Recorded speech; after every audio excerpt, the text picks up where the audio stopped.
So I'm going to probably release a series of videos ranking birthday releases of my friends. First, we're gonna start with Crime Bound. I don't know if he wants me to use his real name. AKA probably these are supposed to be the initials, by the way, for some of the people. So you should probably get a hint of what their names actually are. Alright, so for these ones, my least favorite one is easily this one. Something about you feels so different without a trace in this ghost town.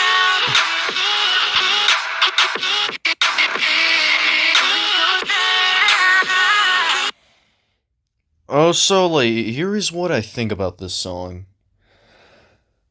Like,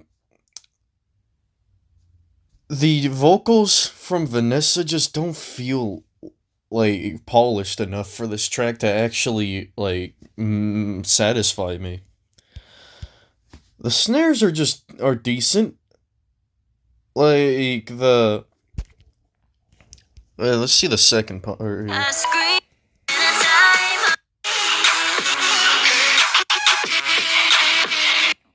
Yep, it's pretty much the same. I made a ranking video that's now outdated by, like, ranking that behavior, and I put this song over Oh My God, because I'd rather take this one over whatever they released back then, back, like, last year. Oh, hell no. This song is okay, I guess. I just don't like the vocal chops and the drop. That's what, this is limiting my enjoyment.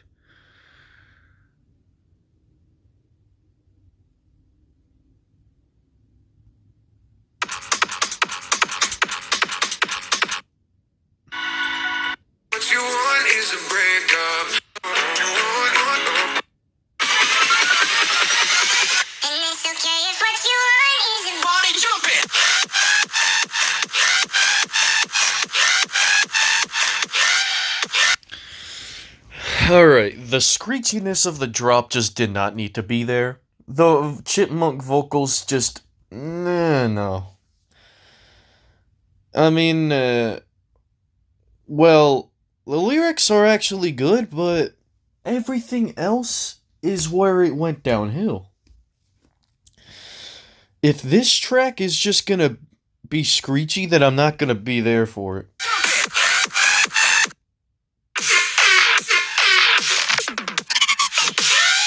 Yeah, you could tell this guy's trying to rip off K-Zo. You know the guy that made the song called This Time?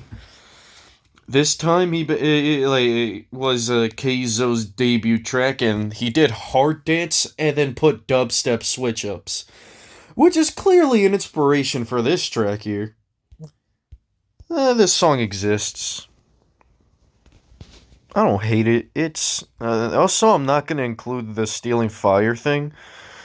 That's gonna be for another video.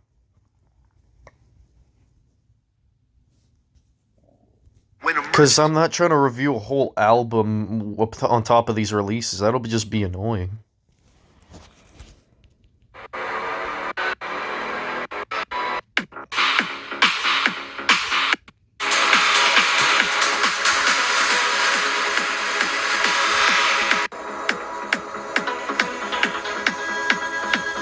Sure, this sounds pretty good, but, like, tracks that are very lengthy are just not really for me, because why is this almost 10 minutes? I will say this. Like, the atmosphere is nice on this track. I haven't really heard Mitchell Claxton because, well, trance doesn't really interest me too much. Because it mostly all just sounds like faster house to me, I think. Like, this track's, I could see people liking this.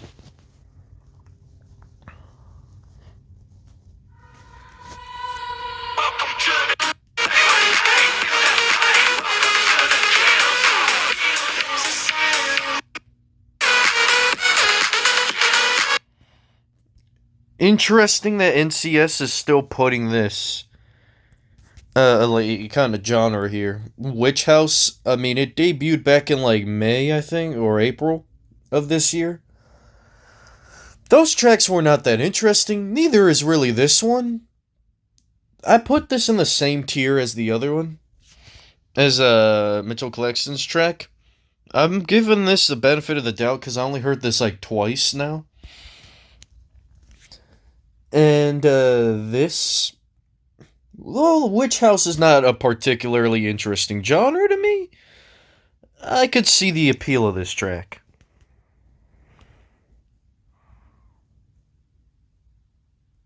Next, we have the others. Mm.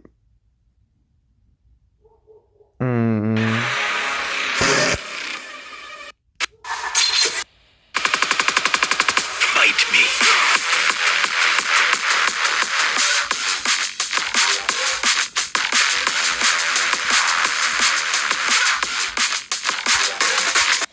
This one is incredible. I like this one a lot.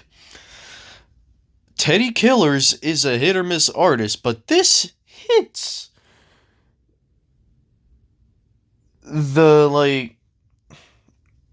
Fight Me vocal sample is actually very good.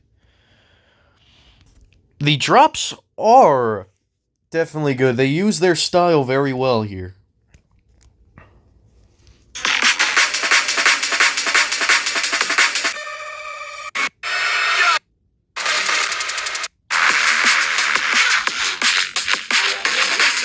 It is slightly repetitive, but it works.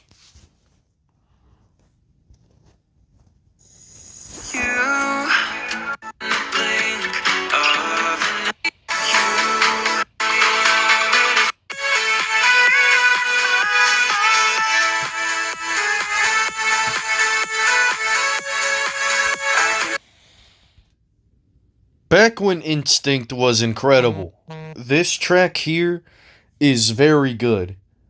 By the way, that was my other friend, who I'm about to rank his releases probably after.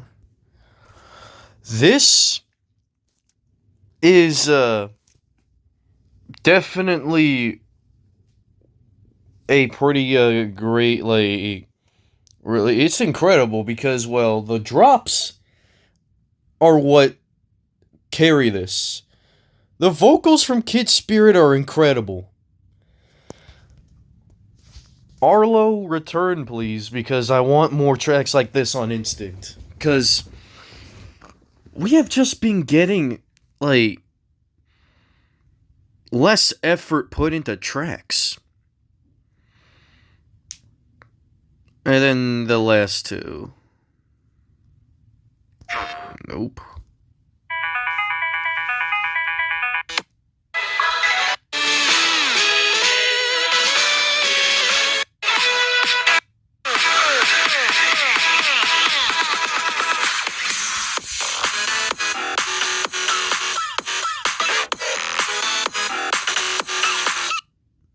Alright, this song's actually quite incredible. I mean, I love Tokyo Machine's releases.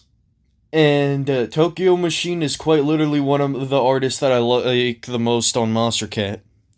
Well, Castor's one of them too. Tokyo Machine pumps out, like, 90% of the time it's always gonna be a good song. The other 10%, I don't know what he's doing. The new dubstep style he's doing is hit or miss. Either it works, or sometimes it just doesn't work.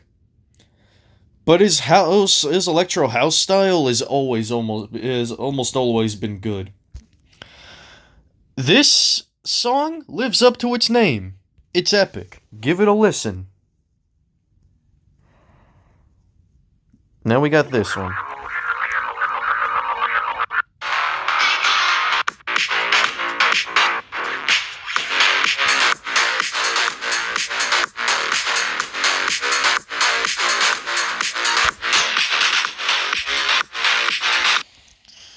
I think Fool's best year was easily 2021 because they were some of the best artists that year.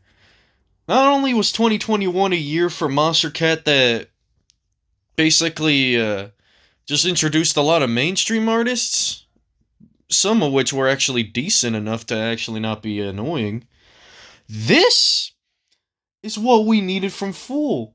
Fool had a lot of great releases in 2021. They experimented with drum and bass. That was a fire track. And even this one is incredible.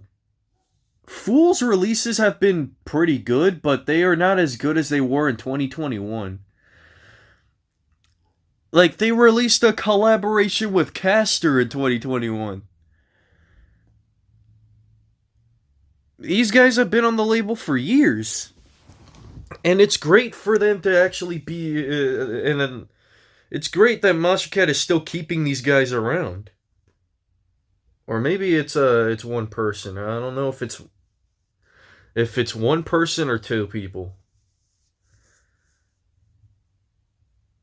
And I think Fool was a duo or like no, but like this, give this a listen. Overall, the releases were actually pretty decent actually very decent and average. I'm not including the album in this ranking, but I had to place it in the playlist because it was released on his birthday too.